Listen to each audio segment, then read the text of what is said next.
The archivist who found it in the sub-basement of a federal records warehouse outside Carson City did not understand that at first. He thought it was a misfiled survey, a water rights assessment from the 1930s, the kind of bureaucratic debris that accumulates when a nation expands faster than its memory. The paper was brittle, the ink faded to a brownish ghost, and the folder carried a bland stamp, hydrological anomalies, closed. But when he turned the page, the words did not speak the language of dams or irrigation. They spoke of councils, ballots carved in stone, and a republic that had existed long before the word America had meaning. That page would eventually change how a small group of historians, linguists, archaeologists, and intelligence analysts understood the continent. It would also explain why so many earlier discoveries in the Nevada desert had been quietly ignored, misattributed, or sealed behind classifications that had nothing to do with national security and everything to do with narrative control.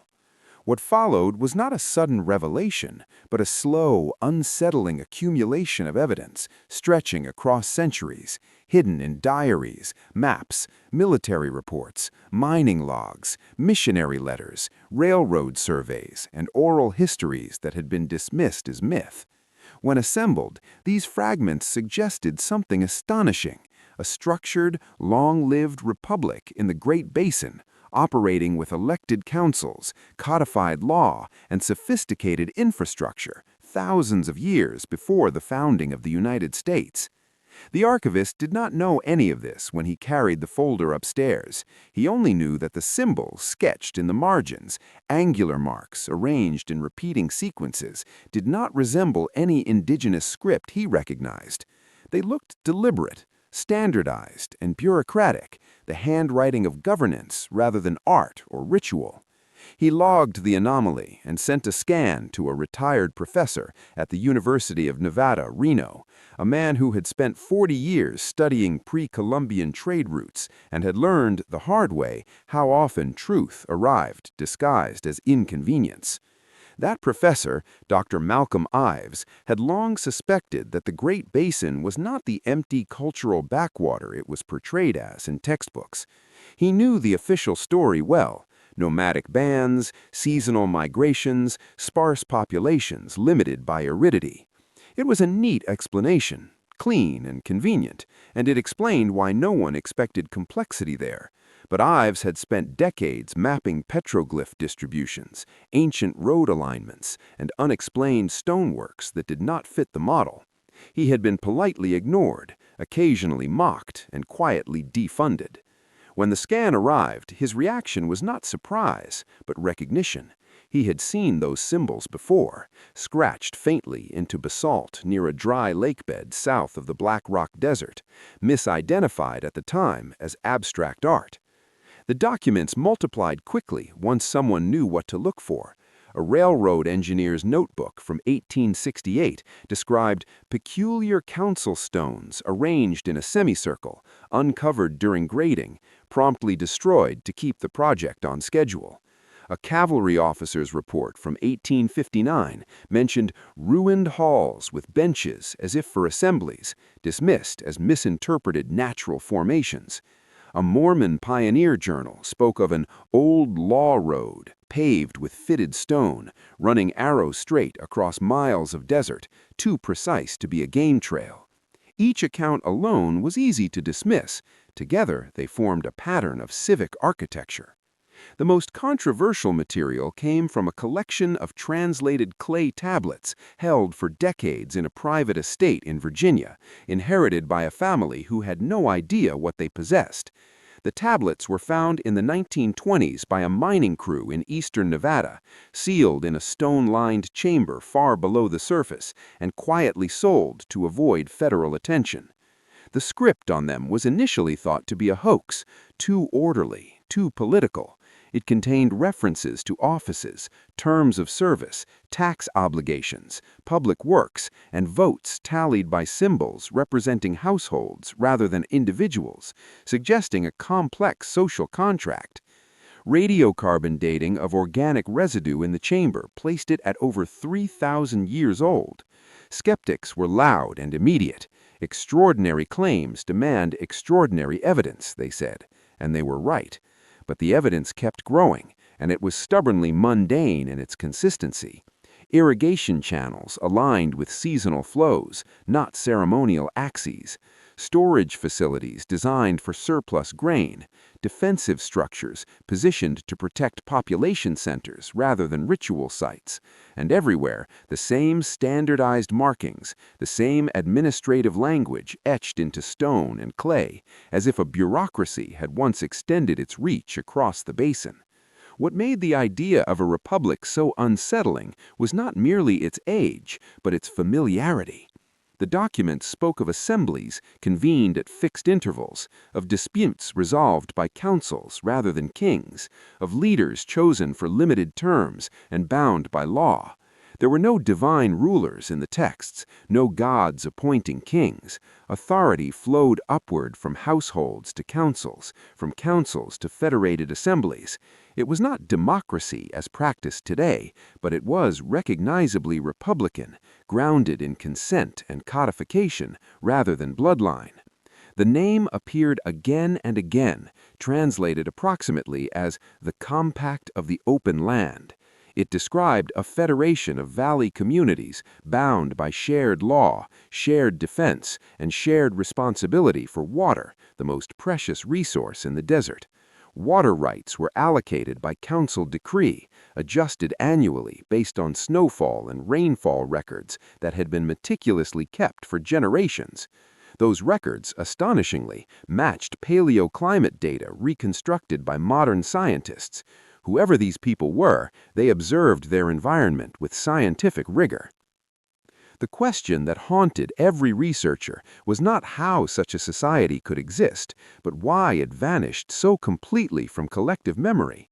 Civilizations leave scars, ruins, legends, descendants, yet here was a political system that appeared to endure for centuries and then dissolve, leaving only fragments that could be mistaken for something else. The answer, slowly emerging, was not catastrophe, but absorption and erasure. The Republic did not fall to conquest or climate collapse alone. It fragmented, adapted, and merged into other cultures as conditions changed, its political identity fading while its people endured. Oral histories from several Great Basin tribes, when re-examined without the assumption of primitivism, spoke of an old council way, of times when disputes were settled at stone circles and messengers carried tally cords between valleys. These stories had been recorded by ethnographers but interpreted as mythic embellishment. When aligned with the recovered documents, they read like compressed history, preserved in narrative form after literacy waned. There were moments when the research team wondered whether the resistance they faced was purely academic inertia or something more deliberate. Requests for excavation permits were delayed without explanation. Promising sites were suddenly declared environmentally sensitive or militarily restricted. Aerial surveys revealed anomalies that were then classified. It was not a grand conspiracy, so much as 1,000 small acts of avoidance, a system protecting a comfortable story about the past. Because if America's first republic was not founded in Philadelphia in 1776, but in the deserts of Nevada millennia earlier, the implications were profound. It did not diminish the founding fathers, it contextualized them. It suggested that ideas of representative governance were not a sudden European gift to the New World, but part of a much older human conversation, one that had already unfolded on this land long before European contact. The final confirmation came from a site excavated under extraordinary secrecy, its coordinates withheld even from most of the team. Beneath layers of sediment lay a vast, low structure, not monumental, but practical, with rows of stone benches facing a central platform. At the rear, inscriptions recorded proceedings, motions proposed, objections raised, votes counted. The last inscription was unfinished, the tally incomplete, as if the assembly had been interrupted and never reconvened. There was no sign of violence, no fire, no destruction, just abandonment. Standing in that silent hall, the researchers felt something unsettlingly familiar. This was not the ruin of an empire. It was the echo of a meeting adjourned indefinitely. When the findings were finally published, carefully and stripped from anything that could be labeled sensational, letters began to surface from private collections across the country. A retired Air Force colonel mailed photocopies of maps his grandfather had kept from a 1911 geological survey, maps that marked certain valleys not as empty, but as former administrative zones. A librarian in Massachusetts found a box mislabeled Spanish missions that contained translated excerpts of a journal written by a Franciscan friar in 1775, describing stone councils of the heathen ancestors, long abandoned but remembered with reverence by the tribes. A mining historian in Arizona uncovered payroll. The irony was not lost on observers. The most profound impact, however, unfolded quietly in classrooms. Teachers, freed from the pressure of standardized narratives, began telling students a more layered story of America, one that began not with discovery or conquest, but with habitation and governance. Students responded with curiosity rather than defensiveness. For them, the idea that democracy had multiple origins was not threatening, it was expansive. In Nevada itself, the land took on new meaning. Dry lake beds were no longer just geological features, but former civic boundaries. Straight stretches of desert hinted at forgotten roads. Even silence seemed charged, as if the ground were holding its breath, waiting to be acknowledged. Tourists came not for spectacle, but for context, standing in places where nothing obvious remained, learning to see absence as evidence. The ancient republic did not ask to be resurrected. No one suggested reviving its institutions wholesale. Its relevance lay elsewhere, in the reminder that political imagination is not linear, that progress is not invention ex nihilo, but rediscovery, adaptation, and humility. It showed that people, long before modern nations, had grappled with how to live together fairly in difficult circumstances and had left behind not monuments, but lessons. In the end, the greatest resistance to accepting the hidden republic was not about proof. It was about what acceptance required, a willingness to see the American story as deeper, older, and more interconnected than a single founding moment. It required admitting that the land had already hosted experiments in freedom and responsibility, some successful, some flawed, all human. The recovered documents did not rewrite history so much as widen it. They did not claim that everything had been done before, only that much had been attempted, learned from, and then forgotten. And in that forgetting, something valuable had been lost, not the republic itself, but the humility to recognize that democracy is not a possession of any one culture or time, but a fragile practice, repeatedly built, neglected, and rebuilt by those willing to do the work. The desert kept its silence for thousands of years. Now that it had begun to speak, it told a story not of mystery alone, but of continuity, a reminder that beneath the newest layers of law and nationhood lay older foundations, still capable of supporting understanding, if not institutions. As the story widened, so did the discomfort it produced, not because the evidence weakened, but because it refused to stay confined to the past. The ancient republic of the Great Basin had become a lens through which contemporary America began to examine itself, and lenses, once applied, rarely affect only one object. A notable shift occurred in the language of public officials. Where earlier statements had spoken cautiously of cultural complexity, later ones began to acknowledge political organization. It was a subtle change, but an important one. Culture can be admired without consequence. Politics implies legitimacy, authority, and precedent. To accept that organized self-rule existed on American soil thousands of years ago was to accept that the story of governance here did not begin with colonization, but continued through it, altered, interrupted, and repurposed. This realization reframed long-standing assumptions about indigenous societies encountered by Europeans.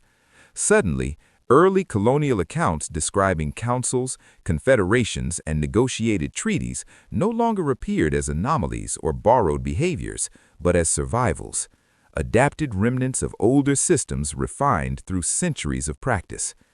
What had been labeled tribal in a dismissive sense now looked unmistakably civic. One recovered document in particular became central to this reassessment. It was a weathered slab, found reused as part of a later dwelling foundation, bearing a set of rules governing inter-valley conflict. The language was explicit. Violence between member communities was prohibited except in defense, and disputes were to be resolved through rotating councils composed of neutral delegates. Sanctions for violation were economic and social, not lethal. Access to shared water infrastructure could be suspended. Trade privileges could be revoked. These were the tools of law, not war.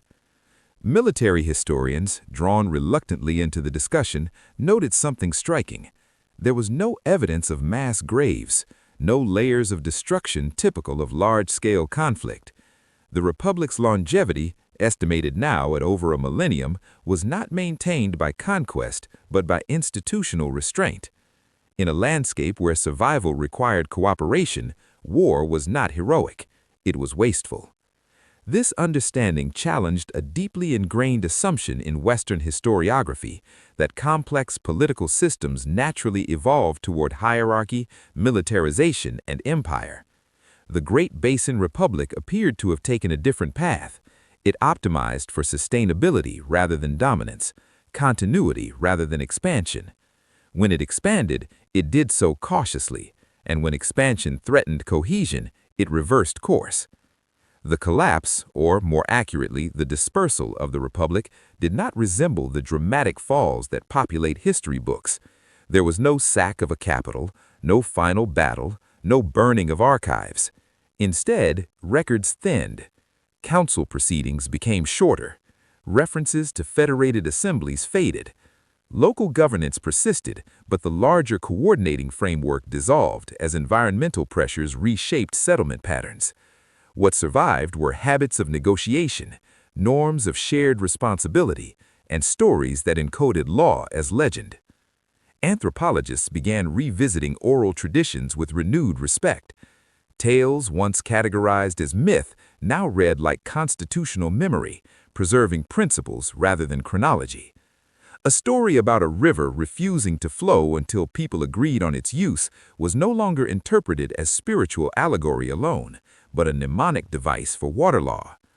A legend of elders walking away from a council fire symbolized lawful secession, not exile. As this interpretive shift gained traction, resistance hardened in some quarters. There were accusations of presentism, of reading modern values into ancient societies. Yet the documents themselves resisted romanticization. They recorded inequality.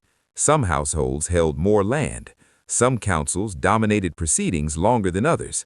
There were references to corruption, delegates accused of favoring kin, censured publicly and removed. This was not a utopia projected backward. It was a polity wrestling with the same tensions that haunt governance everywhere. The most sobering realization came from a set of late-period texts that spoke openly of fatigue. Civic participation had become burdensome. Assemblies were longer, disputes more complex. Younger members were less willing to serve. The machinery of governance, once a shared obligation, risked becoming an elite specialization. The documents did not condemn this shift. They simply noted it, as if aware that political energy, like any resource, could be depleted. This recognition lent the Republic's end a quiet poignancy. It did not fail spectacularly. It faded as conditions changed and as the collective will to sustain its institutions weakened. In that sense, it resembled many modern democracies more than anyone was comfortable admitting. By the time a major museum announced the first permanent exhibit dedicated to the ancient republic, carefully titled "Before the Founding: Governance in the American Desert," the conversation had moved beyond proof. The exhibit drew massive crowds. Visitors lingered over maps showing ancient roads aligning eerily with modern highways, over tablets recording votes, over reconstructed council spaces that felt uncomfortably familiar. There was no triumphant ending to the exhibit, no claim of lineage or ownership. It ended with a question etched into the wall. What does it mean to inherit an idea? That question echoed far beyond the museum. It surfaced in editorials, classrooms, and private conversations. In a nation often divided over who belonged and who did not, the ancient republic offered a different frame. Belonging, it suggested, was not a matter of origin, but of participation. Citizenship was not bloodline, it was practice. In Nevada, state legislators debated whether to recognize certain ancient routes as protected civic heritage corridors. The proposal was symbolic, but symbolism mattered. To mark those paths was to acknowledge that governance had once flowed through them, that the land had been shaped by deliberation as much as by geology. None of this restored the ancient republic, nor did it need to. Its value lay not in revival, but in recognition. It stood as evidence that human societies, when confronted with scarcity, diversity, disagreement, and time itself, have repeatedly invented ways to govern themselves without kings, without empires, without the illusion of permanence. The recovered documents did not whisper of destiny. They spoke of effort. They reminded those who read them that self-rule is not an inheritance guaranteed by history, but a labor renewed by each generation. The people of the desert knew this. They wrote it into their laws, carved it into stone, and trusted that those who came after might someday understand. And now, as the desert slowly gave up its secrets, that trust, long dormant, had been answered, not with certainty, but with curiosity, humility, and a deeper sense of where the American story truly begins.